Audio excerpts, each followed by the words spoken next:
From the shadowy lands of Nakmar to the mysterious immemorial city, the underground village of the Nelwyn, and the Vale of Boobs? Question mark? Maybe we'll see it one day. This is Casterly Talk, the Willow Discussions. I am your host for this adventure, Alden Diaz, today here to discuss episode 4, The Whispers of Nakmar. This one is an interesting one, folks. This goes horror, this goes haunted house, this goes full on into some of the best uses of archival footage I've ever seen, and for that you need an expert, you need a lore master. So I went and I scoured the villages, and I went and I found this man. Some of you may know him as a coyote. Today we're going to refer to him perhaps as a sorcerer. It is our friend Adam Collins, a world champion of movie trivia, a cinephile, and somebody that explicitly told me, hey, Willow's happening, I'm your guy. There it is. Boom. Adam, how are you, man? I'm really excited. I'm living in a time where there's a Willow sequel, and it's not just a sequel, it's a show. And I feel like this is something like I wrote in my headcanon that's like coming to life, and it's really surreal and exciting and completely fun. Yeah, it's a really weird time. I've been talking about it a lot on and off air that for the first time ever, Lucasfilm has Star Wars, Willow, and Indy all running at the same time and being promoted at the same time and ramping up. And to have Willow there and being treated with so much love and so much seriousness, like if you had told yourself 5 years ago, oh, Willow's going to be trending on Twitter, and there's going to be, a little Willow emoji, and Warwick's going to get his own sort of Last Jedi sort of performance. Like, it's been really surreal. So we're going to talk about the episode, but for you in particular, I was very casual with this world. Nikki was new to this world. Ken's always been casual with it, but you're somebody that had this already as a favorite. So there's a little bit of a, not like it must meet your expectations, because you're not that type of person, but it's like, what was it like for you, or how has it been for you over, now we have half the season done, to see it unfold, especially after a whole childhood of imagining what it might be like? I'm still pinching myself a little bit, not because I think this is going to eclipse Game of Thrones as the premier fantasy show, but because I grew up with this movie from a very genuine place. It was along with The Princess Bride, they were my real introduction to fantasy. They were my gateway drug in a lot of ways, that led me to Lord of the Rings and other stuff. And with Willow, what makes the memory even more special is I had it taped onto a VHS, an Avanti brand VHS, I'll never forget. And it was shoved on there with like half of Back to the Future. But I remember wearing out that taped VHS copy for years. And then when it was finally released on DVD, that was one of my most treasured possessions. And, there were rumblings of a Willow sequel for decades. But by the time we rolled around to the purchase of Lucasfilm, it started to seem like it was really going to happen. And just the way it just inched into existence, when Solo happened, the chatter from Kazdan, both Kazdans, and Ron Howard and Warwick Davis got me really excited. And I was like, this is starting to feel like when Twin Peaks came back. I think it's going to happen. So yeah, very special. And I promised I'd contain myself. I could say a lot more. No, it's totally okay. I mean, first time Casually Talk viewers, brace yourselves. Returning Casually Talk viewers, we love to pontificate and go deep, and this is all it's very personal. And I think that what's great about it is how it's extremely personal for Warwick. It's extremely personal for Ron Howard. I mean, they had Dolman back on us on one of the teleplays here. It's extremely personal for John Kasdan. Talking about growing up on it. Obviously, he's was raised much like Bryce Dallas Howard as like one of the Lucasfilm kids of the people that were there. But this was his sort of coming out party. Like Solo, he co-wrote with his dad. Here it's his thing, and for him to come out, no Lawrence Kasdan. Ron is there, but he's not directing the episodes. We have an amazing team of people. I want to give huge shout outs to Debs Patterson and Julia Cooperman, the director and writer of this episode, who did such a great job. The whole team they put together has been wonderful. And like you said, it was a slow sort of build. And I think that it has taken in some of the same ways that Star Wars has. You know, it's Star Wars is an unavoidable thing to talk about because you've got Warwick as Lucasfilm. It took, I think, the natural choices and maybe not the ones that you'd expect, but in the most self-aware way, where I love that the younger generation, you know, starting to really get into it now. The younger generation is having some of the same reactions that I'm sure Willow diehards like yourself are having. They are asking, well, why aren't you doing as much magic as maybe we thought you were? Why did you bring your people underground? Like, they're us, and they're handling that in a great way. In the same way Rey says, Luke Skywalker, I thought he was a myth. They've put Willow on that level. So how has it been for you in terms of challenging you in fun ways? Like, I'd imagine growing up with it, you probably did think that Willow would be a Razel level sorcerer by this period. Yeah, you'd think like he'd reach that maybe, you know, maybe not full Gandalf level, but you know, like maybe a step below Dumbledore, like getting there. Willow is just so interesting because it exists in this very specific place where it's loved by the people who grew up with it. And most people who go and watch it later in life at least can appreciate it. Like, oh, these are great practical effects, great cast, great score, all that stuff. But what is nice about it is, unlike Star Wars, it's not as precious. And I mean that in a good way.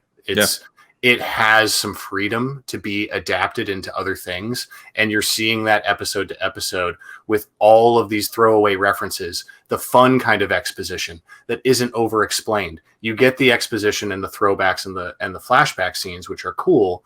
I'm here for the Chimerian cuirass. But at the same time, I also like hearing them just bring up nymph butter and then it just move on. Yeah, it's handling it's got a gravitas, but it's also got such a self-awareness. I talked about it on Twitter, down to the needle drops, down to the choices of when it's going to be CG versus when it's going to be practical. Like the were rat in the last episode was a great example. Yeah, just do it stop motion. Why? Because we can. Like, it's only going to be there one shot. You might as well. And there's a very we might as well energy to the show. And like you said, it can be a lot of things because it did go away. And there were books. It wasn't a completely, utterly dead property for 30 years, but it didn't have, there was no Willow EU. There was no Willow series and things like that. So to have that freedom, we've done sort of teen romance comedy here. We have Borman, who's kind of like a lovable rogue. We have Willow, dad era, and we've started to mash these genres together in a very self-aware way where the original film is so 80s. This one is like, well, for pushing it 20 years forward, it would have to be very 2000s. And it feels like a 2000s show. It feels like it should air after Buffy. It feels like it should air after Smallville and things like that, which is something that I really appreciated about it. Absolutely. It has those fun genre vibes from that era. It's playful. It's anachronistic in a good way. I like the contemporary references and dialogue personally. I know they're pushing the envelope, but it's because they can and they should, because so many of these properties are so buttoned up or buttoned down, however you want to look at it. And it just gets really, things get really tight. And I feel this looseness, this jazz vibe with Willow that really is exciting. Yeah, it's true. The fantasy landscape right now, we're in such a boom. We were talking off air. You've got Witcher, you've got Wheel of Time, you have Outlander, you have Thrones and all of its spin-offs, House of the Dragon and the upcoming ones. You have Rings of Power, and it just goes on and on and on, and everything is expanding. And so when everything's going right, why not go left? Why we don't need thys and thous. We can have boobs and ass and idiots and like exactly. It just feels very like, if we're gonna be the one that's for families, why not be sort of the teen Friday night, like has a forward momentum. It never stops feeling like Willow the movie, but these are the kids that grew up in that world, and down to Elora, who, as we get into this episode, is sort of, they all sort of become media literate of the original film in certain ways. This is when I think, and it perfectly placed the mid-season point. I don't know how you feel about it, and feel free to jump in if you agree, disagree, have anything to say about it. I think more so than ever, the new heroes are solidified here. This feels like we left the haunted house. It was daylight, and now there's a forward direction, and not everything's resolved. Boorman's still hiding things. Right. Kit and Jade have not yet professed the very obvious romance, which Boorman even is aware of. But it feels like we all dealt with something, or began to deal with something in the case of someone like Graydon. Certainly, like this was a really great chance for them to kind of get solidified not only as characters but as a group. As Kit proclaimed the Fellowship. And what I liked about this episode was it was a way for the characters to all get caught up on a similar level with the events of the film that we, the audience, understand. Yeah. And it is fun to go back and get these cool callbacks to the movie, but it all is in service to the plot. It's not cheap nostalgia, in my opinion. For me, the big holdout up until this point was Kit getting over her resentment towards Elora. And that was a huge turning point for me. I needed that as a fan of this show. As much as I'm enjoying it, I was getting frustrated with that. And I'm like, I can't have Kit hating Elora this whole season, or I'm going to get really frustrated, because I like Kit. And I'm glad that not only did they find resolution, but in doing so, Kit really endeared herself more to me as a character, because she did swallow her pride a little bit. Yeah, I think she came to a really natural and interesting place, and the episodes are doing a good job of, as they become the sum of a greater whole, they're starting to improve other beats. And so when you get Kit and Elora finally having their breakthrough and having a connection, Elora reckons with the fact that there's blood not directly on her hands, but on her legacy. Like she is of that much importance, and she's trying to reckon with that these two innocent people, Hubert and Anne, I believe it was, right? Anne, the Bombadils, yeah. 100% the Bombadils, that they died out of loyalty just to the concept of her, whereas the concept of her has haunted Kit because she projected the absence of Madmartigan onto her theory, which Boorman even points out. Boorman, we later get the information slowly but surely that he was Madmartigan's squire and was on this quest, so he knows him. But it's like Kit is finally seeing, I think, now that push is coming to shove, Graydon's dying, everyone's going through these horrific experiences. Jade is coming off of having to murder Valentine by necessity, having to cut him down. Everybody is sort of at that threshold point, and she's finally realizing it's not this girl's fault that she is who she is. She didn't ask to be that, and they're both reckoning with that in some interesting ways. So we're looking at this episode. We're already getting into it, even just in the overview. I think it's safe to say a lot of earned development this week. A lot of earned development. Yeah. Tons of earned development. Everybody dealing with some sort of internal battle, as Nockmaar itself, the castle of Nockmaar, becomes the antagonist for the episode. The threat of the Gales is there, and we glimpse them at the end, but there is no direct battle. There's no duel. You get General Kale as a spirit for a hot second. I screamed. Super cool. I immediately thought of you knowing we were going to talk. Like I said up top, I mean, the use of archival footage here, just from like a TV standpoint, it's one thing to cut away and show it. It's one thing to prologue it, which was great. I love the storybook that they've been using to frame things, but to use the special effects to make them apparitions, to make them spirits, to make them active parts of what people are witnessing. The shot of Razel and young Sorsha coming in, and then the new heroes burst through them, thematically on a meta level, everything that is was so well done. So you've got notes, you've got thoughts. We'll talk about all these characters. Who or what would you like to start with in terms of episode 4? Well, I really liked the ending last week. It ended on a very exciting note. It's 8 episodes that are coming out. Is that correct? Yeah. Okay. So yeah, we are at the halfway point. So I think getting to Nockmaar it was sooner than I expected, but it didn't feel too soon. It didn't feel forced. Mm-hmm. And getting to step across the threshold this week, it was frankly like I'm not a Rise of Skywalker hater, but there are certain things I wanted to see more of in that movie that I didn't, and one of those was spending more time in the Death Star wreckage. On Kef Bir, and I got that this episode with Nockmaar. I got exactly what I wanted, because I love that castle in the original film. I love the practical sets combined with the matte paintings. That's one thing I really enjoy about the presentation of the original movie is they use matte paintings in such a seamless and really imaginative way. And it really expands the scope of the show or the movie. And in this case, the show, it's digital matte paintings, of course. But going back to Nockmaar, they nail so many things. Bavmorda's throne room, the high tower, where they perform the ritual of the 13th night. All the imagery really works. And I loved being immersed in that setting. And like as a fan of the movie, I always wanted to see more of Bavmorda's castle. She's one of my favorite cinematic villains, and I'm not saying that lightly. I think Jean Marsh is amazing in the original movie. I think she's terrifying. Yeah. And I love that they're honoring the legacy of her character with this, because she's basically a demonic nun who's dressed like a mummy underneath. Mm-hmm. And she's so committed to it that I believe her that entire movie. She's one of the most threatening villains I've seen in a fantasy or any kind of movie.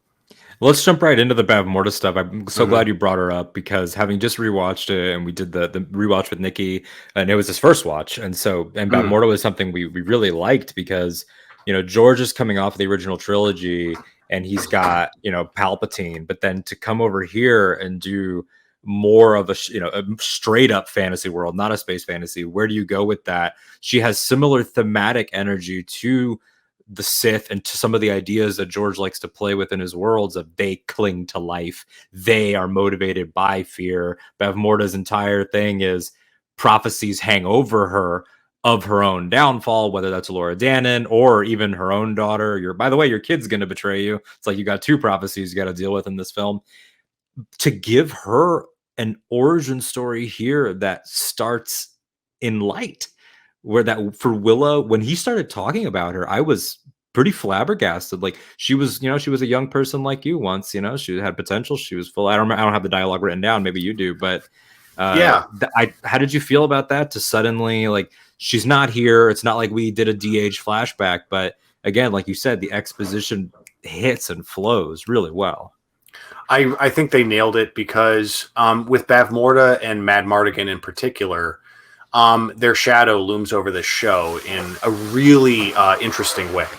And what I love about the Madmartigan stuff is obviously his legacy. You're seeing that through his children. You're seeing that through Borman. You're seeing that through Sorsha. But also Bavmorda's, I know she's not literally the crone, but every time I hear the crone, I'm thinking of the essence of Bavmorda, because and I feel like in this episode, it was lined up in a really interesting way. Like the crone, whatever this entity is, obviously Bavmorda as the blood of the six or whatever they call it is an extension of that, and it just solidified how menacing she is. Because the thing about Palpatine is it took us 3 movies to get there to really see him what he could do. Right. And Bavmorda, she's just so all powerful in such a terrifying way, down to the point where she turns the army into pigs, a sequence that has haunted me for a very long time. Yeah, I love the shout out here.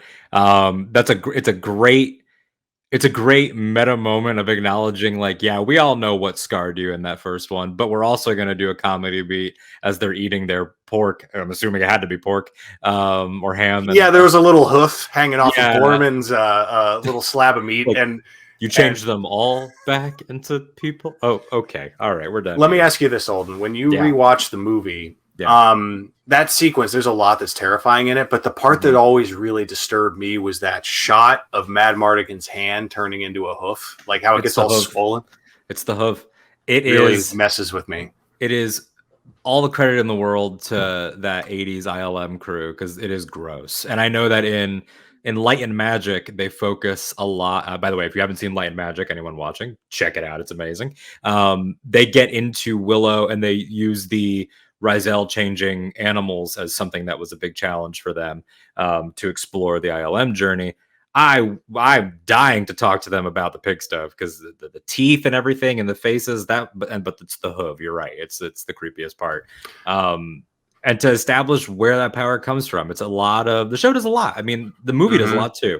There's a lot of lore that gets dropped. It's sort of like, again, putting it in Star Wars terms, it's as if we are now saying, well, Bavmorda was just Vader. The crone is, this greater thing. What is her deal? Where does she come from? You get to see Kit in funny ways, like are you plundering my dead grandma's castle? Like you get stuff like that. But then you also get the same thing evoked in a serious tone with her looking at that tapestry and that painting of sort of looks like her, but is so also eerie. Yeah, it's really powerful. So Ari Aster vibes there. Yeah, totally. There's a lot of like Ari Aster, a lot of ambiguity. We were talking off air. It's very Lawrence Kasdan, in terms of the Dagobah Dark Side Cave. It's very David Lowery, like Green Knight. Is it happening? Is it not happening? How much of it can Kale actually hurt Jade? We don't know. I don't know if this was established in previous episodes. Was this our reveal that Kale was responsible for the death of her family? I think it was. I want to say it was. Okay. It feels like that was because all we knew is that they died at the barrier, which then that's an interesting lore question though, because the barrier goes up after the events of 1, so Kale would have been dead already. Yeah, but maybe the implication is that there are other generals that looked like that, but we know it's Kale because of subtitles. So that's interesting. Maybe it's just here's this thing, and then also, you're dealing with your family's death. Yeah, I'm not sure how direct that's supposed to be. It's an interesting question, but yeah, all of that stuff. Can Kale actually hurt her? Did Alora's mother, when we revisit the beginning of the first film with Alora getting to was she Hodoring? Was she Hodoring? Does she actually perceive her? Is it a causal loop? Is there something to the fact that Borman thought the Lux Arcana was gone, but it was on his belt the entire time? All that stuff being thrown at you just for theme and then not being answered is stuff that I love. I love it when fantasy just says, hey, here it is. Think about it. So what did you grab? We were talking about Bavmorda. Let's finish that stuff up. What did you grab as a hardcore Willow fan from knowing that Bavmorda started from a place of good and was corrupted? It helps. I think it adds more depth to Sorsha's turn to good, because I think even though Sorsha is obviously more or less a benevolent leader, she is a human being, and she's not denying her past. And I'm eager to see more of Sorsha. I miss her, actually. So I hope we see her more next week. But I think that really elevates the capacity for good in any bloodline. Yeah. And not to tie this all back to Rise of Skywalker, I think, it could have been handled with a little more depth, but I appreciate the idea behind a Palpatine relative being a good person, being the flip. Yeah, exactly. And I think that's handled in a more interesting way in the Willow movie with Sorsha's turn. And then in this show, we see Kit, she seems pretty firmly, committed to her ideals, her ethics, even though she's, a little rebellious. But when you see her face in that tapestry, it unsettled me, and it made me realize, okay, this is Kit realizing Alora might be magical. Alora might be the destined, sorceress, but I'm part of this bloodline, and I need to be mindful of what I have the capacity to do, because my mother seems to have a hold of things, but she keeps reminding me that blood's still in my veins, and that seems to matter.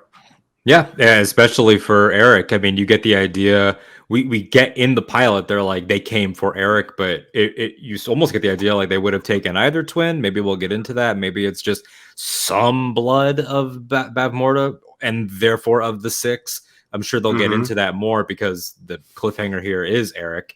We're going to be jumping into his and getting those shots of the immemorial. Glad to have him back. Yeah.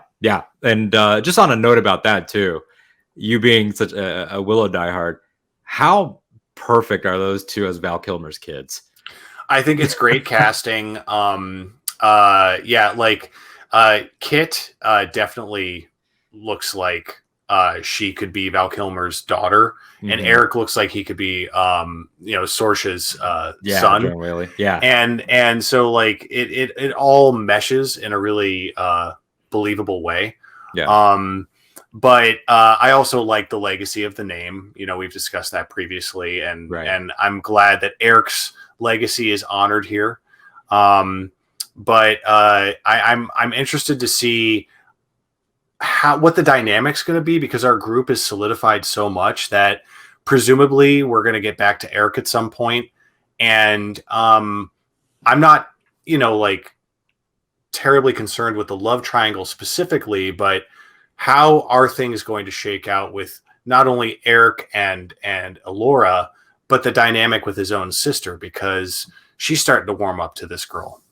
Yeah, it's getting to the point now where everybody's going to have to start to confront questions that they've been sitting on. And you get the idea that Kit's been the more contemplative of the siblings, but they've both been privileged. And even though it's like a sliding scale, like when we first meet them, we're like, oh, Kit's the serious one, and Eric is the rich, spoiled sort of head in the clouds guy. But then when you get that reality check of no, if Eric's out of the equation, you are still privileged head in the clouds. And we find out that Jade originally was ordered to train her and hang out with her and look after her and all that stuff, and how I've been letting you win, and your training has been a little bit, you've had it kind of easy and silver spoon in your mouth, and they've all had to reckon with that. So it'll be interesting to see how that plays out. You mentioned the love triangle as well. There's also the Graydon stuff, but as we keep focusing on Kit here, her journey in this episode, I think, is so interesting and so poignant because of all the stuff that you said about coming from the legacy of darkness, but then having to choose the light, but also having to realize sort of what your place is. And I think that when you realize that all the things you thought about your father aren't true, when you realize that your preconceived notions about Elora aren't true, I think she's having an interesting take on the hero's journey, which is, oh, maybe I'm like not special at all. Which I think is like an interesting thing. And maybe the only ways I am special are in bad contexts. I think is really interesting because, we use Star Wars again, because this is Lucasfilm. It's an interesting thing where normally on Casually Talk, we doesn't come up as much, but it's unavoidable. When you look at someone like Rey, at least Rey has, the Force to turn to and has the greater power and the greater destiny and everything. It's not like Kit has something. It's not like Sorsha's sword is magical. It's not like Kit has X, Y, or Z. She is just a pretty good with a sword princess. And I think that she's coming to terms with the fact that I joked about the Fellowship, and maybe I'm the Merry or the Pippin. Like maybe I'm not everything that I thought I was an interesting way to take a main character, especially when they're the kid of the two heroes. And maybe she just covets those whose gentle wind smells like cinnamon. Yeah. She and Borman go hand in hand. Like it's a testament to both of those actors that their lines play, because I know there's a lot of talk nowadays of like quote unquote Marvel humor. And I know like that's something that a lot of people are sensitive to. I think quippy humor is delightful when it's earned, and it's earned in the show with these characters because the actors are committed to it. The world necessitates that kind of behavior. It's established in the Willow movie with one of my favorite lines. It's so simple, but it's when Roselle gets turned into a goat, and she's like, "Well done, Mad Mardigan," in her goat voice. And he goes, "What the hell happened to you?" Like, genuinely, just like, Yeah. what? Like, he has no point of reference of why she turned into a goat, but he's got bigger fish to fry. Yeah. And I love when, like, how Kit will get fixated on something that's, you know, obviously heavy, but she like Borman, you know, and it might be a coping mechanism, is able to move on to the next thing with her sense of humor, with her ability to disarm things. Yeah, and and it comes from a place of insecurity, which I think is such a big theme of the show, which is a great way, you know, to transition into the larger group, and then we'll hone in on someone else. Like this whole show has been a lot about fear and insecurity. I mean, when we find Sorsha again, Tyrosine and Galador are behind a barrier. When we find the Nelwyn again, they're underground. When we find Alora again, she's been hidden away. Everybody has pulled the Last Jedi Luke and has gone to their respective island in some way, shape, or form. A lot of them for good reasons. Like Sorsha and Willow's disagreement comes from the same place of we want her to be okay, but Sorsha is, you know, the daughter of the original villain, coming from at it from a we should not lean into magic place, whereas Willow is like, I'm burdened with this knowledge that she's going to die at some point, no matter what, which does get poked again in this. We don't explore it, but Alora now is like, he's not telling me something. The show does a great job of week to week the characters finding details out and asking questions like, what happened to your people? Like, what happened in the Nelwyn? What actually went down? Why do you only have Mims? Where you have no wife, you have no daughter, there's no Migosh, there's like, what actually went down? Yeah, a lot of these questions linger. I have so many questions, and I to get into the Willow of it all. I can't say enough about Warwick Davis in this show. I know we've been talking a lot about the other characters because they're great, but I need them to always bring it back to Willow, and they do such a good job of that. And what I love about Warwick's performance in this is he is decidedly cantankerous. Like he was grumpy even as a young character in the original movie. Yeah. But his sass, his impatience for youth and impulse, I just really appreciate how blunt Willow is at this stage in his life, because it makes sense. You know, like for him to just cut to the chase with these characters scene after scene, it feels true to his character. It's not just played for a laugh, in my opinion, because not everyone's always laughing at him being grumpy. I do love the line where Kit says, "Oh no, Willow's going to be pissed," because I feel like that sums up like a lot of the group's dynamic. Like they just dread Willow flipping out, but I feel like his frustration is merited because he is a sorcerer, but he's a sorcerer of limited means. And there's a price to his magic, and you see it every time he has to cast one of these spells. And I feel his pain. He physically, you know, like keels over every time he has to do one of these spells. And you know, it just makes me worry about him when he has to eventually confront something even worse. Yeah, and it's an interesting way to take what was so beautiful about the third act of the first film. What Mad Mardigan tells him, the whole this is war, not agriculture, and how Willow's trickery and his sleight of hand wins the day in the original film, to thematically tie that in and say, yes, that is valid, but also sleight of hand will not actually solve the problem. I think was a great move for these writers to do, where the whole time it's like, oh, like Graydon's got all this knowledge and all this history, and we will talk about him because, oh boy, someone had a dark origin. So many cans of worms. Yeah, so much with him. But Graydon, poor Dermot. Great, I know. Graydon's got this line where he says that he used it sounds like he says Fibonacci sequence. I know that's not what he said. But he's like, Willow defeated Bavmorda here with the something. And Willow just kind of looks off to the side like, they don't know about the pig trick. they Yeah. don't know that I actually was a novice at the time, and that the journey wasn't as fruitful as maybe it has gone down in legend to be, and which is a different sort of take for a legacy hero, because Warwick himself has brought up Mark Hamill in Last Jedi, but Luke could still do it all. But the thing with Willow is, can he? Could he at a time? Silas seemed to have a little bit of knowledge of like, don't waste it on me. Is it X amount of magic that you're being weakened? Like, we don't know. There's still some ambiguity, but thematically,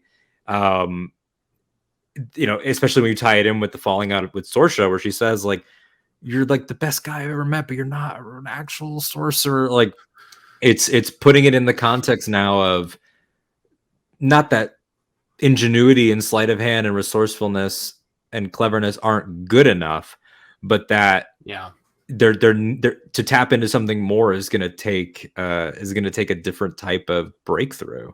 What is the journey for the second half of your life is a mature thing to unpack. And I feel for him, because there is, with Willow, despite how noble he is and how pure of heart, there is ego. Mm-hmm. I'm the High Aldwin, not you. Like, he can't help but like still like give in to his pride. Yeah. And I think that's what makes Willow interesting, even as an older character, because he's grumpy and all this stuff. But the thing about Willow is he is not part of some special bloodline. Yeah.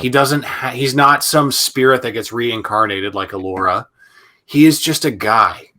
And he's got limitations. He has physical limitations, but he has will, he has discipline, and it's obvious that he can perform magic, but it comes at a cost. And I can only assume that Allura, given her, kind of predestined bloodline, that she probably has a higher capacity to deal with magic. I would assume when she gets to the point where maybe she's a little more experienced, magic wouldn't take as much of a toll on her as it does on Willow, similar to Bavmorda, because she was the blood of the Six, as we discovered in this episode.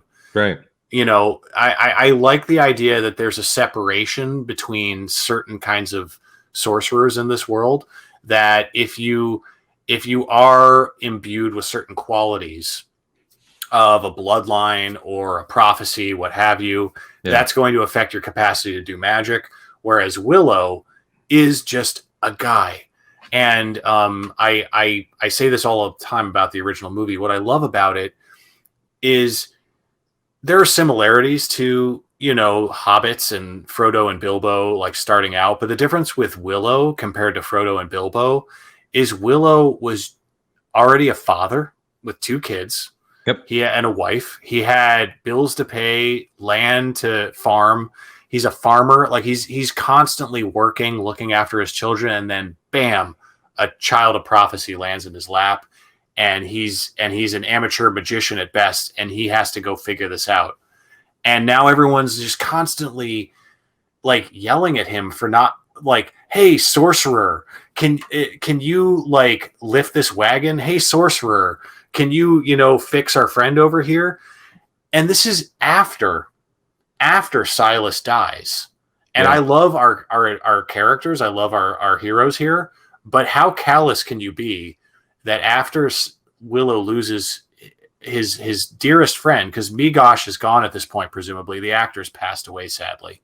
So I assume the character's gone. So Silas was his new best friend.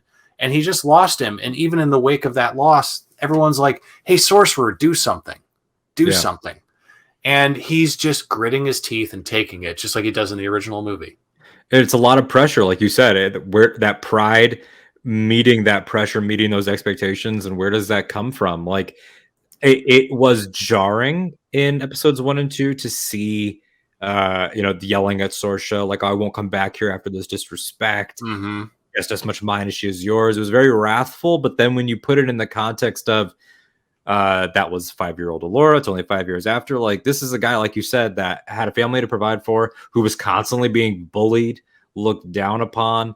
He was constantly under the threat of either losing his farm. I believe the beginning of the first film is like, you'll have to go work in the mines. Like, he's got Burgle cut.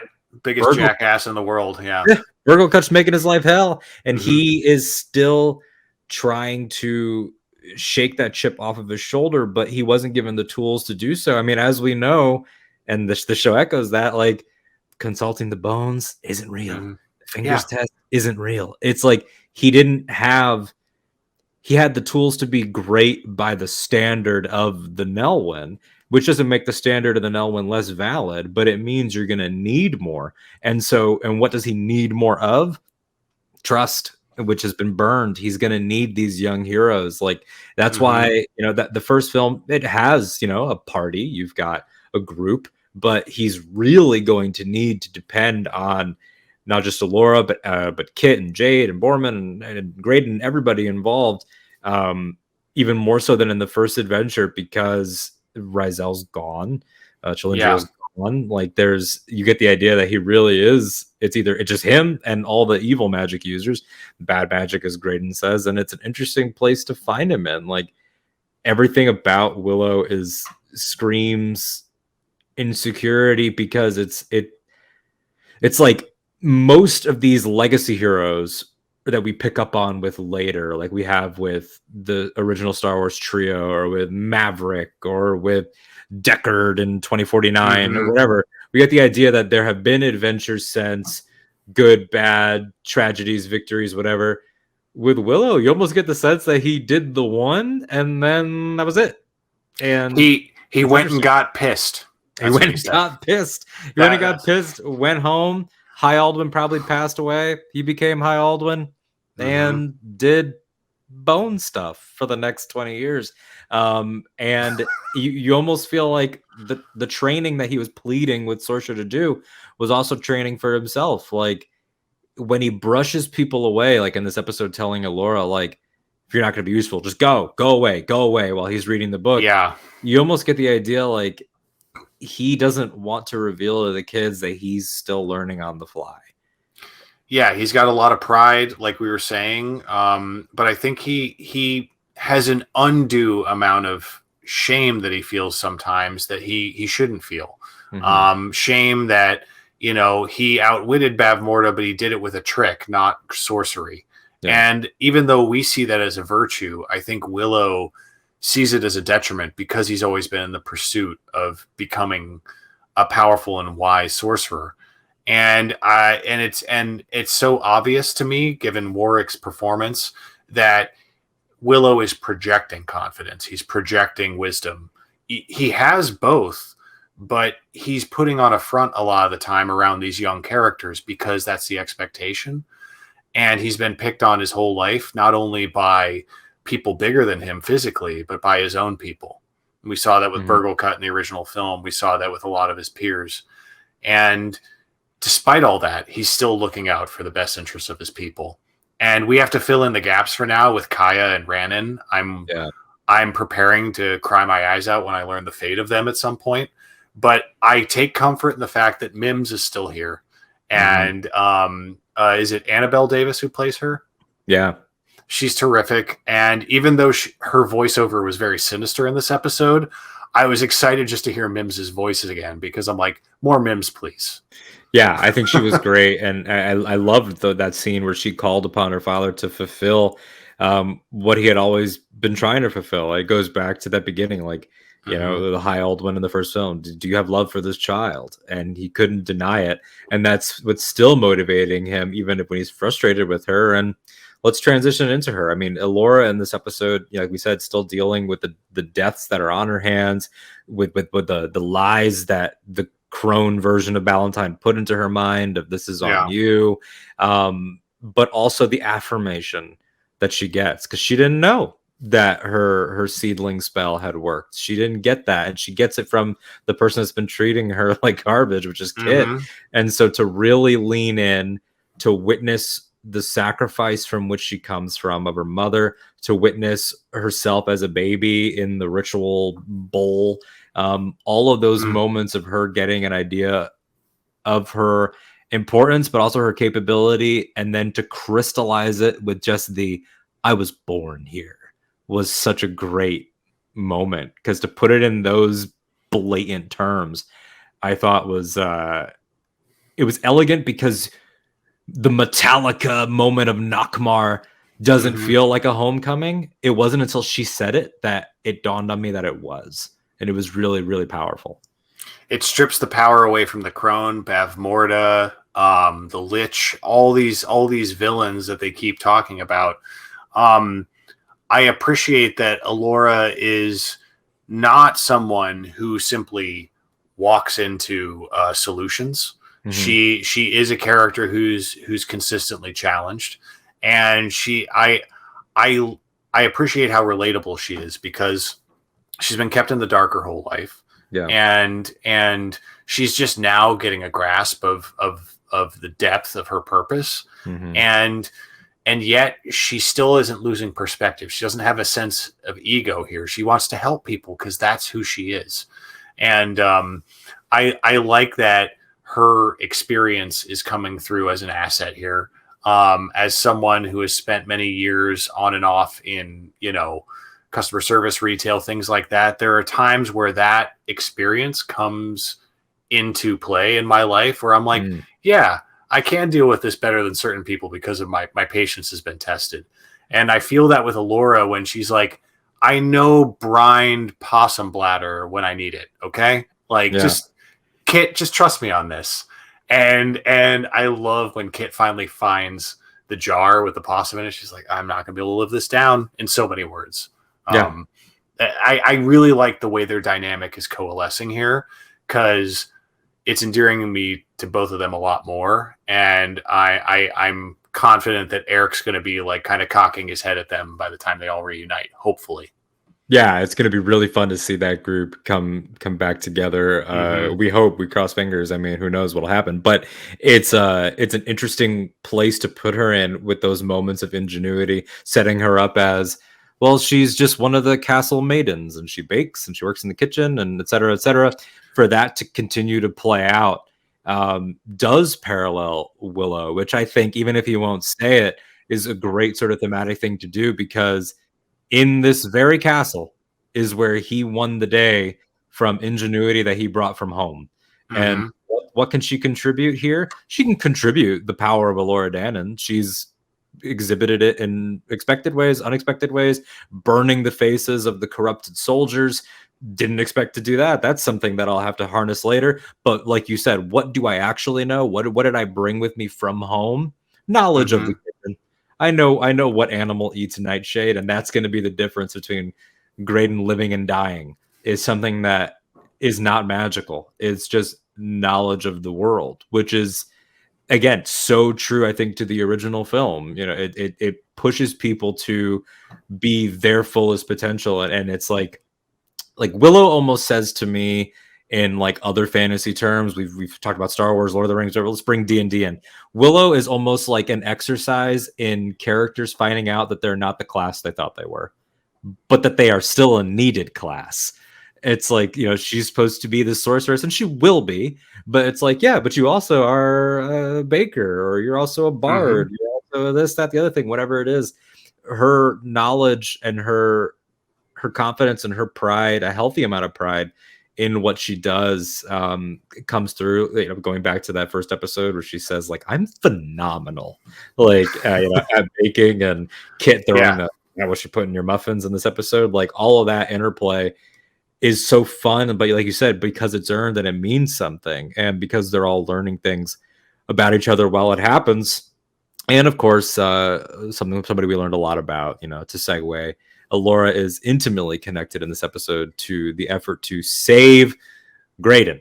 And the Graydon stuff is, I think, just a masterful move for this show, because it takes a throwaway joke from the pilot of, yeah, he's only the prince because the other prince fell out of a tree. And we were all like, nope. That ended up being an extremely important scene. Yeah.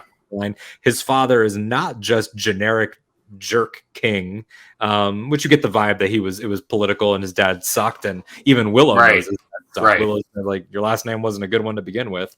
The idea that Graydon has already been demonically possessed at least once in some capacity is terrifying, and adds so much pathos and so much weight to every time so far that he's just blurted out magical exposition. Now it's like, it was never a problem, but now it's like, well, of course you would know that.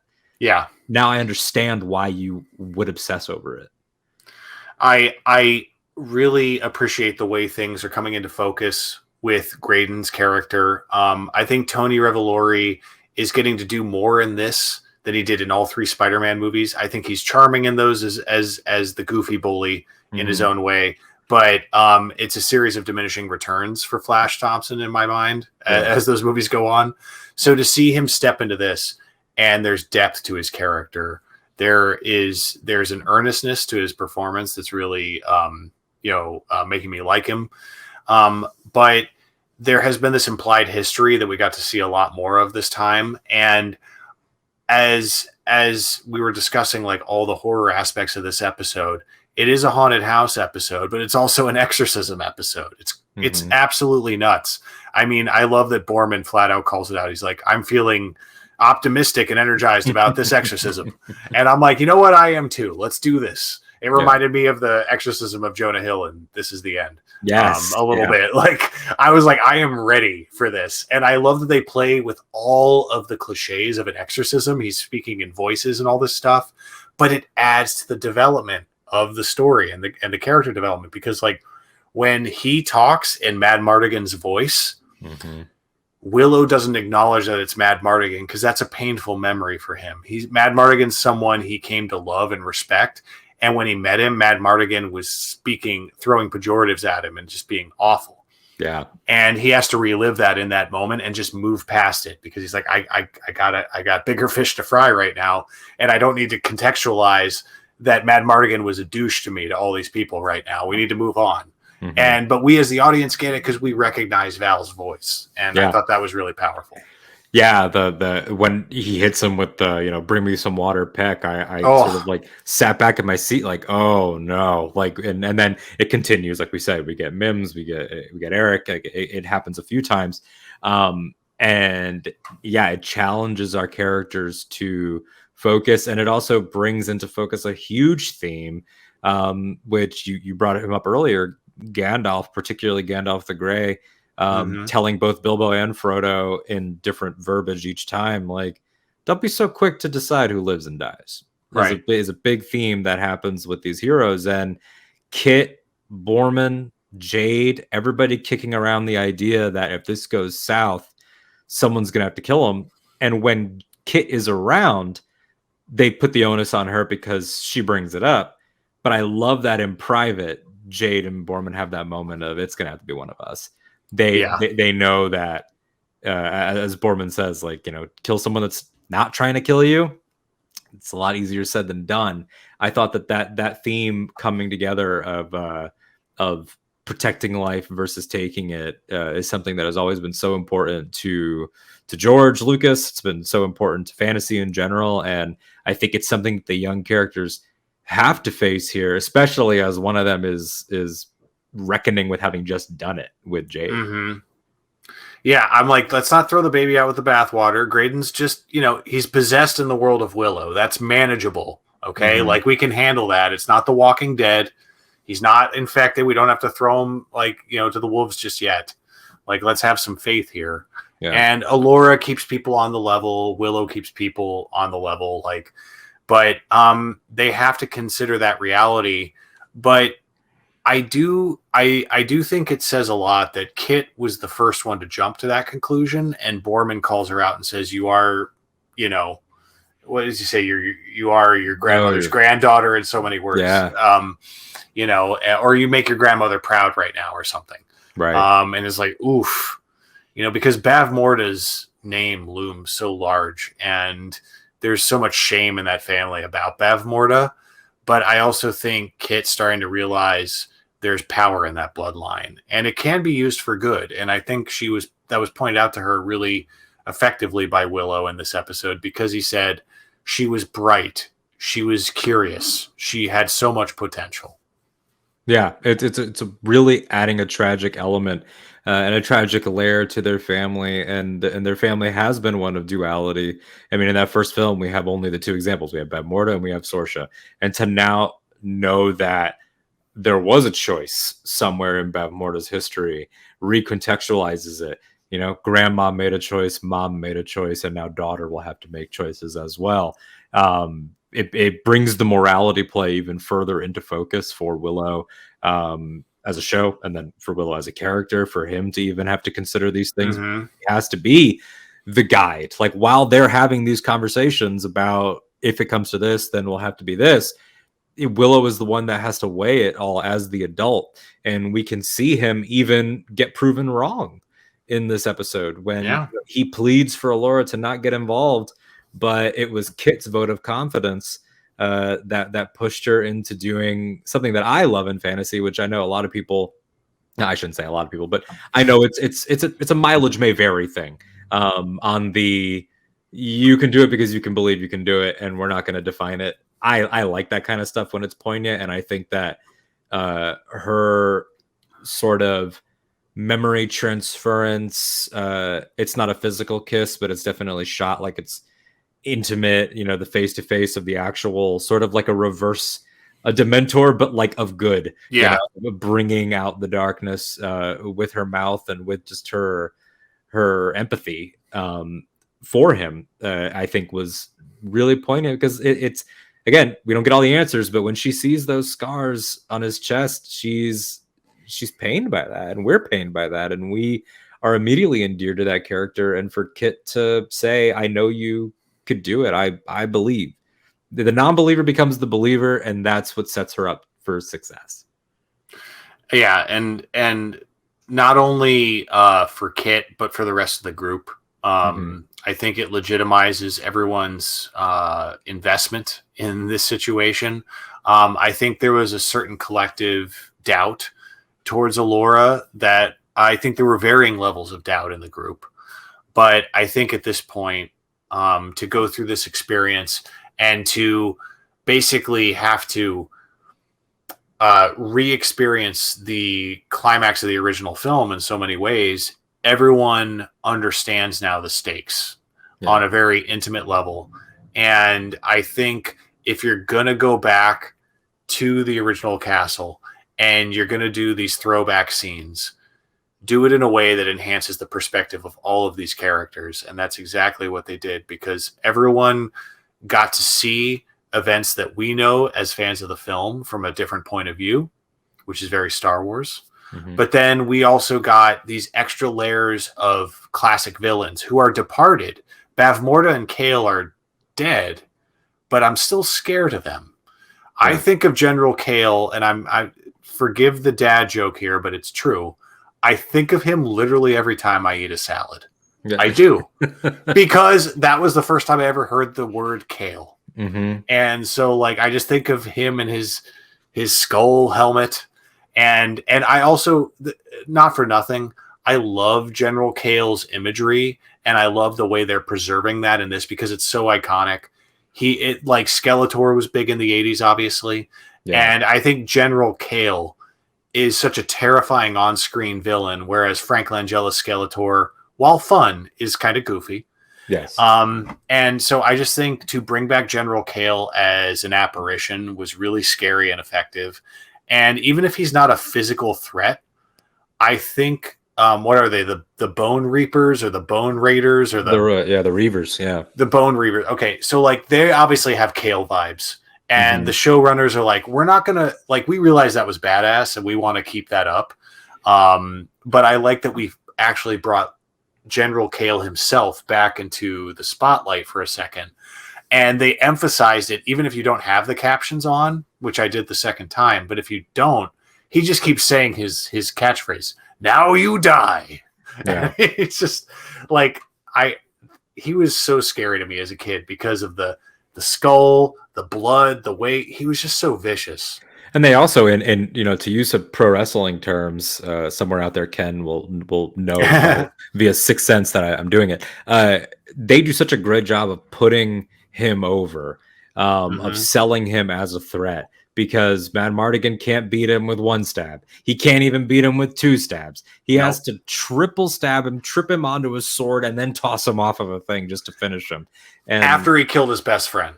After he's already killed Eric. And so you're like, this guy won't go down. And so No. you, even though he is just an aberration here, potentially, you are afraid for Jade, and we know that Jade is, as the kids say, shooketh. I mean, she's expressing this. She just killed her surrogate father Yeah. after he pleaded for release from this curse, the curse that they are now dealing with Graydon. So it's like she doesn't get to even process the trauma because it might happen again now to a member of her party. And I love the tender moments she has with Kit. Some of them are funny.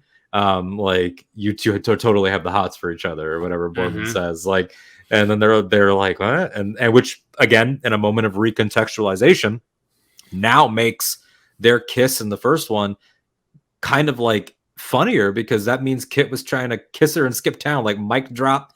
I do really like you, bye. Yeah. And you know, as opposed to that being ongoing girlfriends, like maybe we thought at the time. They have yet to say the L word to each other. We've yet to hold hands and actually go on that first date. And I love that Borman sort of being like he's not as old as Willow, but he's not as young as the other ones. He's sort of like an elder, like the elder millennial, like of the group. He's like the Gen Xer of the group. Yeah. Yes, yeah, exactly. he's got that energy is great. But then tender moments like talking about killing Valentine and how she says that she hopes that Kit never has to do something like that, and how there's that distance there. The distance between them is, I think, being played understandably on both sides, which I love. I think that it's hard sometimes to do teenage to 20 somethings like romance problems drawn out over episodes and it still feel like both sides of the argument are valid, and they're pushing each other away but then still having love and still having great moments, like catching each other with the swords and then being like, oh, it's you, this castle's really messing with us. They feel so believable. And I feel for Jade, as you know, it plays so much with tropes, as we've been talking about, inverting a lot of them. Willow not being what we thought he would be 20 years later. Elora certainly not being what we thought we would be. Kit is the most true to form. I'm a knight and I'm a knight. There is no surprise. Yes, I am as good as I say I am. I am going to be the first, you know, woman knight that the Shining Legion's ever had of Galadorn. But her challenges come from realizing that it's a lifestyle of loss, and I think that you know, lingering over this, Erin Kellyman has not, I want to say the hardest job, because that's not fair, because comedy's hard, but she has I would argue, the least fun role. And it's hard to sell when even Willow gets to call people idiots and have fun. Like Jade has to be somber. Which is sort of kind of what she did in Solo too. Emphas Ness had to be very serious about what she was carrying, and in Falcon and the Winter Soldier, and in the Green Knight. I'm now realizing that Erin Kellyman always has to carry heaviness in her roles. I think she does a great job. She tends to do that, but the thing I like about Jade is that Jade, despite how dark her past is and how much loss she's experienced even recently, she has a very well-rounded sense of perspective for a younger person, because Kit is obviously spoiled.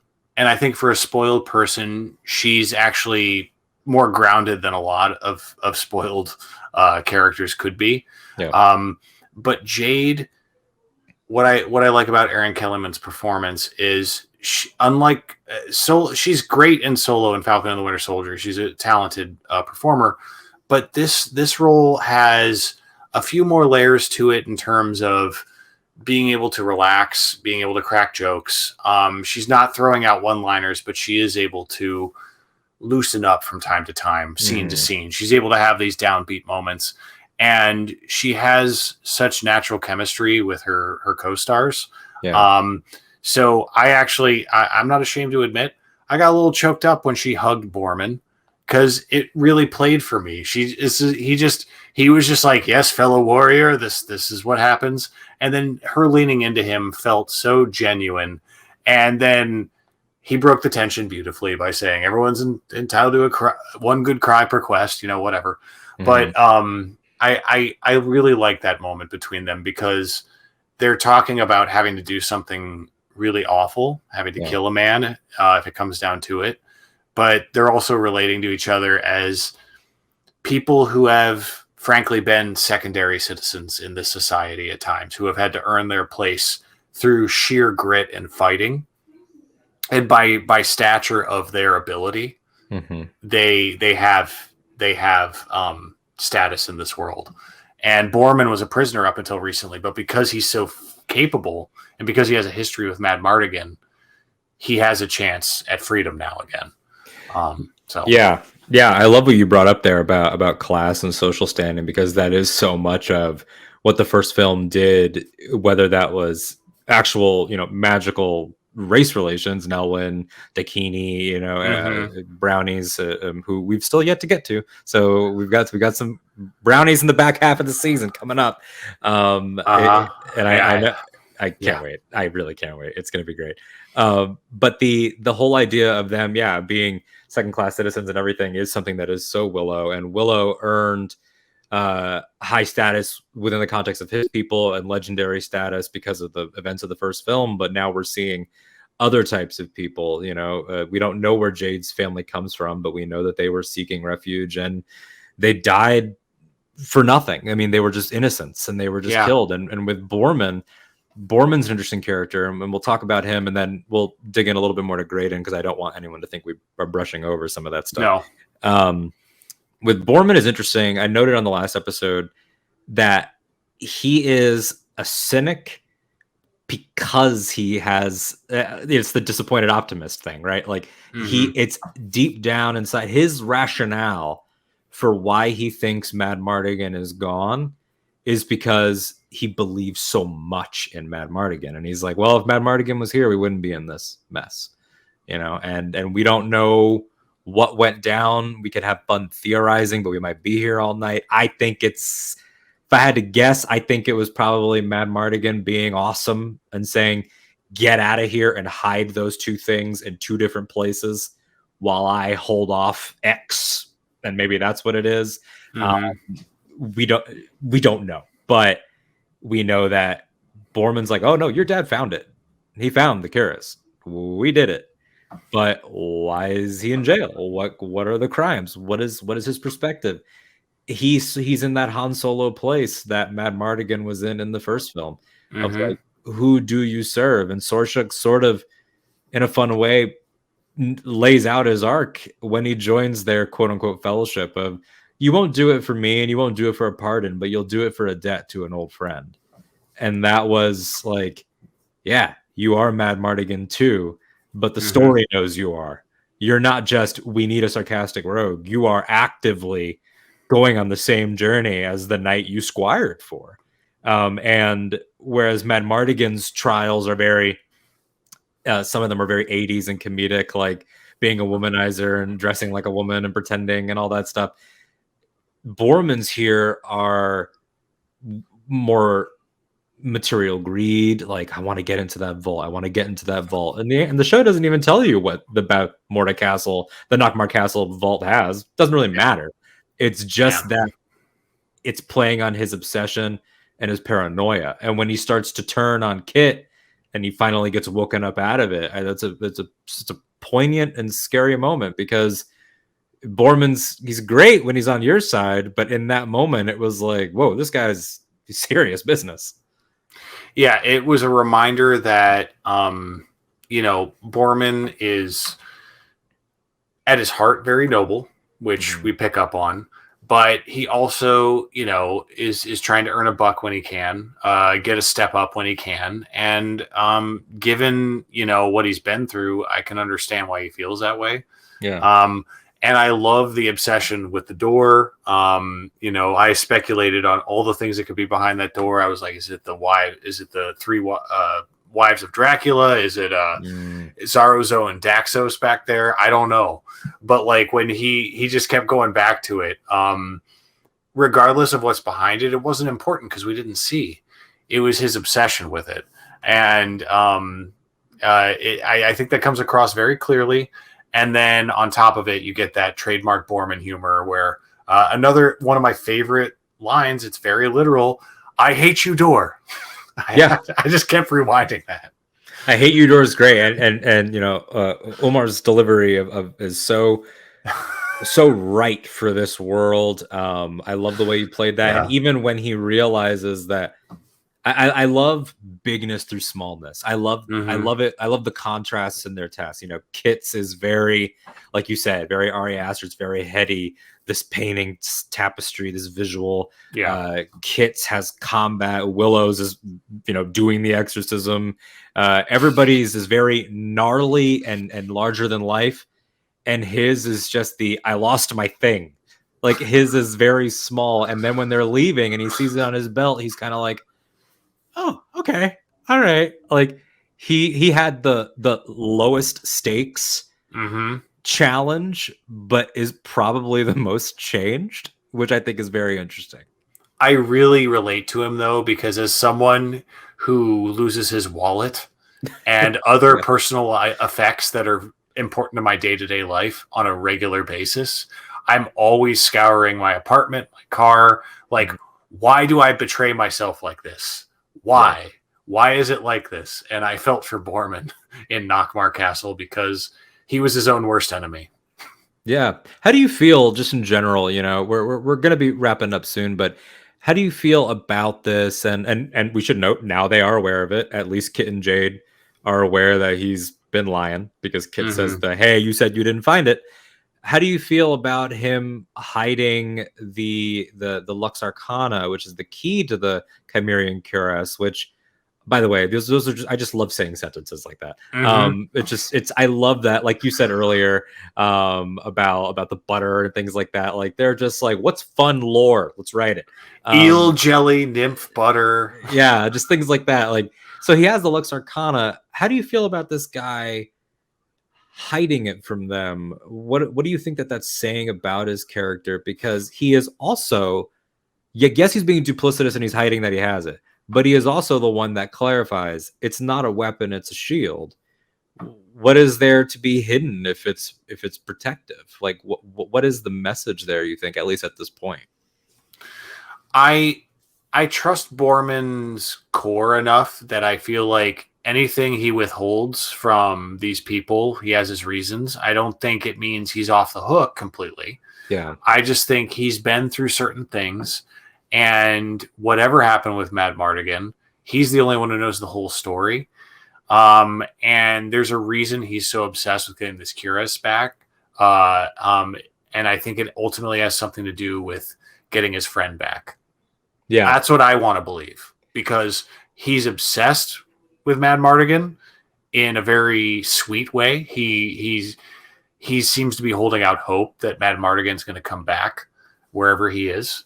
And I think the Lux Arcana, the Chimerian Cuirass, all of it has to do with that. And why I think he and Kit keep overlapping is naturally she wants to find her father.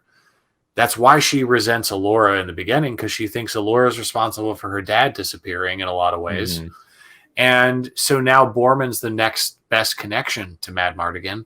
And so she keeps going back to him and they have these conversations like, please tell me a little bit more. Tell me a little bit more. And I think we're going to get more and more of that story. But I think his obsession with it has to do with that. Yeah, I would agree with that. I think that's a great read. And, you know, the last character, I mean, we could talk for hours about all these people, but we touched Mm-hmm. on it. We touched on it in the context of Willow and of Alora, but specifically focusing on Graydon, demonic possession as a child. Some really gnarly stuff happened to him to fix that, it seems. He's got these Mm-hmm. whole chest's worth of scars. We get the flash of his father telling him, you will do this marriage so that we can have an heir to Tiras Lane. It's very clear, like from Sorcerer's point of view, it's about unity. Yeah. From the Haster point of view, it's about control. And we know now that he's a pawn. He's brushed with darkness before. It's trying to take him again.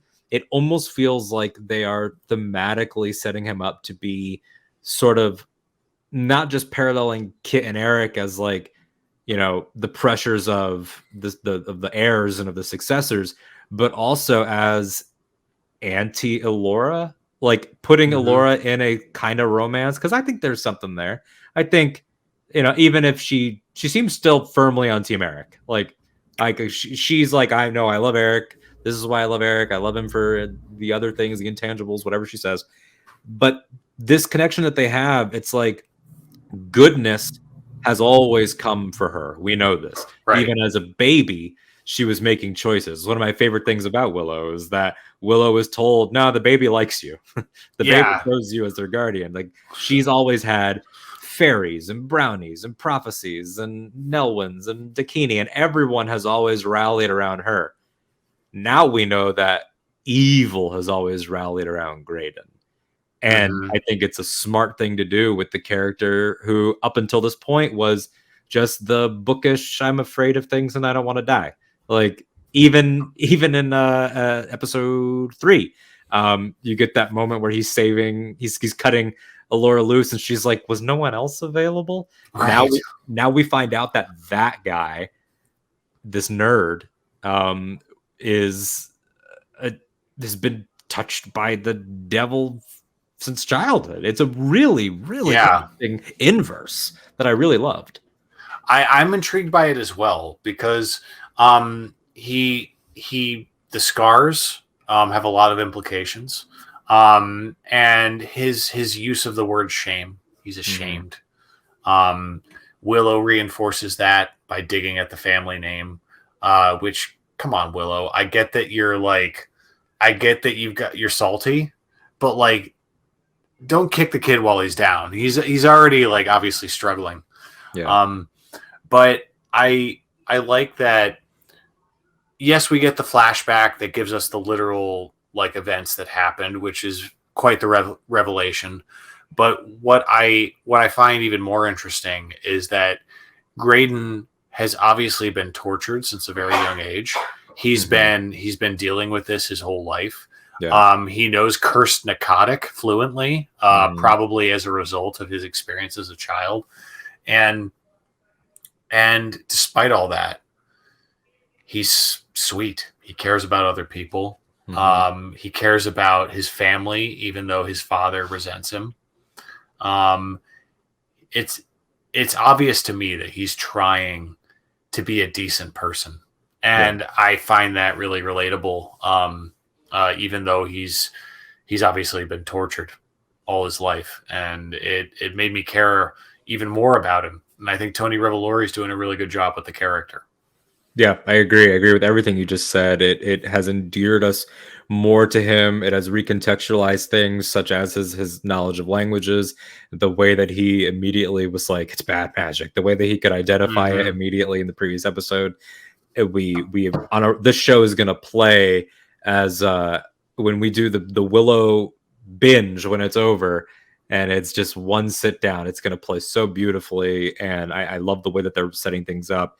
I love how even this prince that we misunderstood, underestimated, that we thought was just a kind of a dweeb, is also playing on this, are you a child of darkness and can you turn away from that?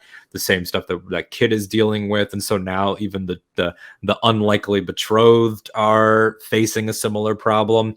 Hers is Bavmorda and his is undefined, but there's that parallel there. And everybody is dealing with good hanging over them and bad hanging over them. And then that's the great thing about having Willow as your lead, is that he's somewhere in between. Is that he is now at the end of this, even though he's our title character and our legacy hero, he's now the one that we percentage-wise know the least about, which is such an interesting way. When Rey met Luke Skywalker, we knew everything about Luke Skywalker. We didn't know much about her. When they leave Nockmaar now and it's daylight and the Gales are watching them and spying, suddenly you realize, I know your story, I know your story, I know your story, I know your story, and I know your story. But those 20 years for you, Willow, I still don't know. Yeah. Why are you the way that you are? Why are your limitations what they are? What is your fear? What have you shared or not shared? We know that Silas knew about the vision and everything, and we know that Sorsha does too, but does Sorsha know the extent of the vision? Does she know about the death part of it? There's still so much ambiguity, and you joked earlier about crying about the fate of Willow's family and Migosh and the village, but I'm starting to think we might get a cold open that's pretty brutal at some I point. Yeah, I think it's going to completely eclipse the Tusken Raiders and Boba Fett. Yeah. Like, I'm bracing myself. But I um I appreciate that a lot of this context is coming across through Warwick's performance.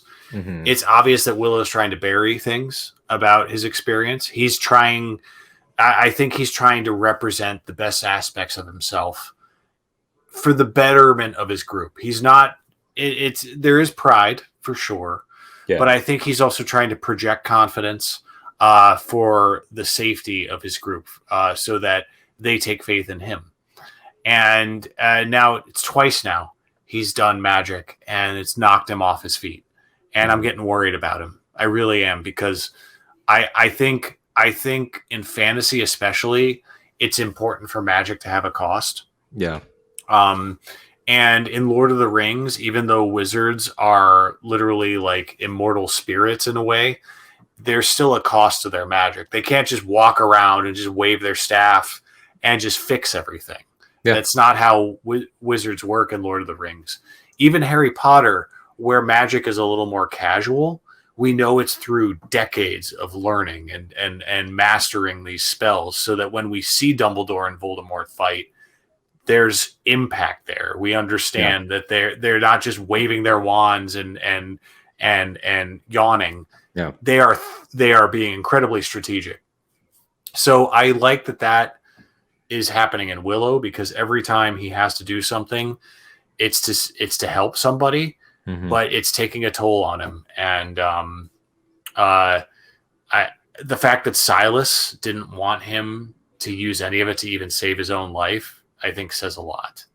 Yeah, I loved that moment. I loved how powerful it was, and again how George it was. Like, evil hangs on, good is willing to let go, and Silas having that moment of "I lived a good life," I think really shook Willow. Like you said, the young characters, being young characters, callous whether they realize it or not, they're caught up in their own stuff. This man is grieving. I love how, it's very clear symbolism, and it should be, because this is for all ages.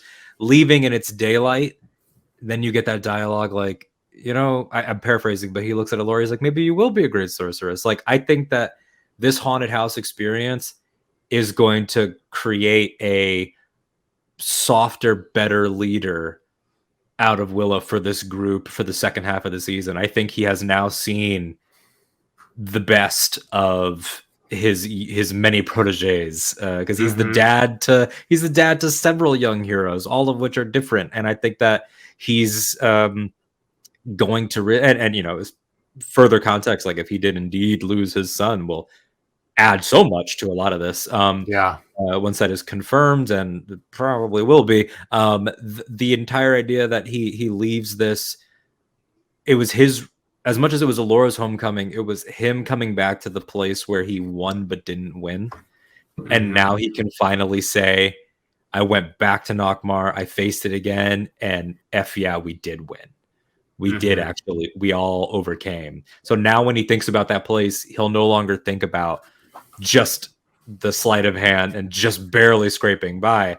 He walked out of that place victorious, at least for this moment.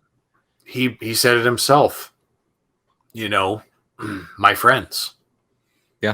When when the image of Rizal and Sorsha storm in, and then Kit and Jade and Borman are bringing up the rear, you start to realize, like, maybe Willow will remain superficially grumpy. Yeah. But we know something clicked into place for him with this group. Absolutely. And that's a type of character that I like. Like, Gandalf the White still dunks on Pippin. Luke at Rise of Skywalker is still like, what are you doing? Even look at Henry Jones Sr. Like, he's still Connery at the end of that movie, even though they've had that experience. So it's not going to be an older Warwick Davis without quips and without making fun of these young heroes. But I think that now we're really going to see, like, master apprentice training. We're going to see a lot of the stuff that we've seen in the trailer. I mean, one of the banners for this show is, you know, magic beam versus magic beam in some sort of duel. And I think that, you know, maybe Allura will be the key to unlocking something in him as much as he is in her. And I like the generational give and take that's happening, and that it requires the young and the old to rely on each other in special ways is very cyclical and very important. And like you said, love to see more Sorsha. I'm excited for that. So do you have anything else? Because I know you have notes, I know you have quotes. Do you have anything as we're wrapping up that you wanted to bring up that we haven't touched on? I want a statue of an eagle fighting a horse. Correct. What a specific thing too. That was a great line. Yeah. I really relate to Kit talking to herself. When she's like annoyed with something and just venting about it to herself. I've done that in my life. So I really appreciate when she's like she's giving that speech and she's like talking about brined possum bladder, and she's like, I'll sprinkle it on my bum and make my gentle wind smell like cinnamon. And just, that's for nobody but Kit. Yeah. She's not burning anybody. She's just annoyed. And I appreciate that. But no, all the imagery we discussed was top notch. And I think for them to bring back elements of the original film, but in a way that was really interactive, was just the perfect balance of using nostalgia in an effective way. And it does help that there's only one Willow movie and there's not like, you know, all these sequels and stuff to deal with. Yeah. But Kasdan is doing such a good job of building on what we know and not loading us up with exposition. The exposition is always interesting to me because we don't get too much of it all at once. It's parceled out, and then there's a lot of things thrown at us that don't have a lot of depth or specificity to them, and I like those references even more. Yeah, I like the ability to, I believe, as David Lynch has called it, room to dream. Like, what's behind the door? I don't know.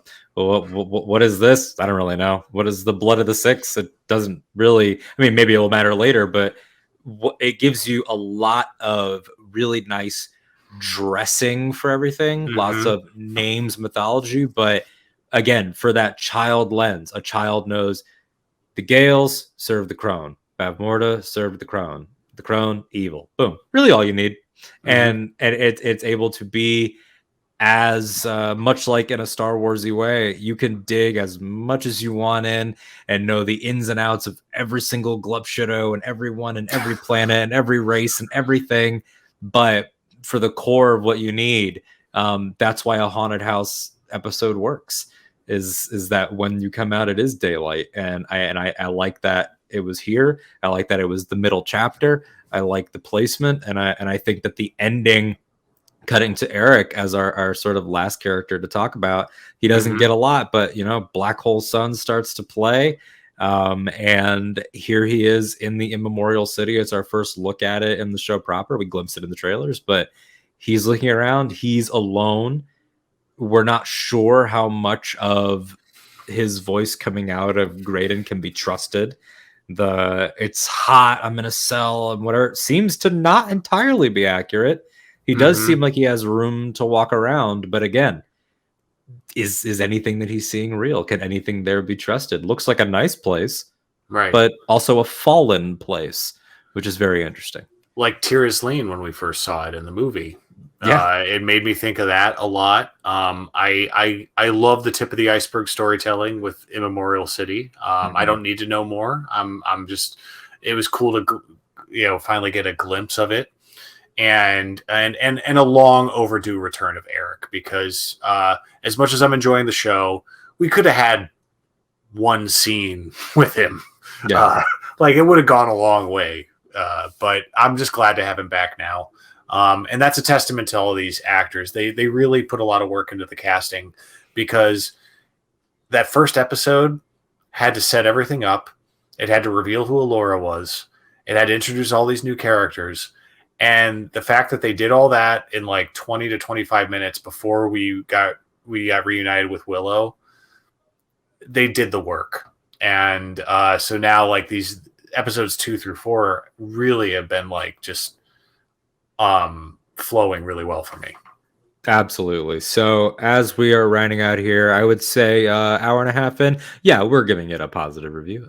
We don't star or score things here, but we really loved this one. I loved how dark it went. I'm excited to see what other genres it tackles next, and I'm especially excited for you, being a dedicated Willow fan, and everybody else that grew up on this that has loved it. To have this, and we've got some more guests that are going to be coming up throughout the season, but this will not be the last time you and I talk Willow, because much like with House of the Dragon and much like with Rings, I do want to do some end of the season, like get the whole fellowship together, me, you, Please. Ken, like, yeah, we'll do something for sure. So, but in the meantime, tell everybody where they can find you on socials. Hive doesn't exist right now. Twitter might not exist. Every day it's under threat. Hive is in hibernation. Right? Yes. Hive's in hibernation, and then, but for now, where can they find some more Adam Collins? Yeah. So, first and foremost on Twitter and Letterboxd at Eisenthor, AIZANTHOR. Marisol McKee and I are launching our own channel. We have a couple of videos that are in the final stages of the editing process, but we're just starting a channel to cover not only film but a lot of topics that we find interesting, and we're not biting off more than we can chew. We're going to do these as we can for fun, and just follow us on Twitter so that you can keep tabs on that, because we'll be doing a big unveiling in the weeks to come. And we're gonna be looking for more guests in the future too. So I'll be in touch, Alden, because like you said, I'd hate for this to be the last time we talk. Oh, it absolutely will not be. And I love you and Marisol and what you guys have done in this space, in the movie space, just leading with passion, sometimes leading with fury and vengeance on the field of trivia. You've both held world title gold for your knowledge base and everything. So I know that there are a lot of people that are going to be really excited to see what the two of you do together in terms of this new channel, which we will absolutely be promoting and sharing. And I can't wait to do appearances and crossovers, and it's always great to get new perspectives. So thanks for joining me today. For of course, it was a pleasure to have you. I mean, I feel like I went and found my own lore master, my own High Aldwin. You're the High Aldwin of Casually Talk. I'm the Billy Barty. Oh, yes, 100%. As for us, Casually Talk, you can see it at the top here if you're watching on YouTube, but if you're not, it's at Casually Talk everywhere, all the different platforms: Facebook, Hive, Twitter. We're not on Instagram, but Ken and I are personally, so you can find me, that Alden Diaz, THATALDENDIAZ, wherever you get your social media fix. Again, it's a weird landscape, but I'm there. Ken Knapsack everywhere. Ken Knapsack, all his links are down below. Be sure to buy for Christmas Why We Love Star Wars, Ken's amazing Star Wars book. It's an excellent read. Check us out on the podcast feed. Leave stars, leave reviews. But for right now, we're already in the back half of the season. We can't wait for Willow episode 5, 6, and beyond. I don't know exactly what perfect Willow parting words there are outside of the fact that let's go eat some muffins, Adam. Let's go eat some muffins. How about that? But without the actual, possum stomachs. We will not be having possum stomachs. But again, for right now, for me and for Adam, we will catch you next time right here on Casterly Talk.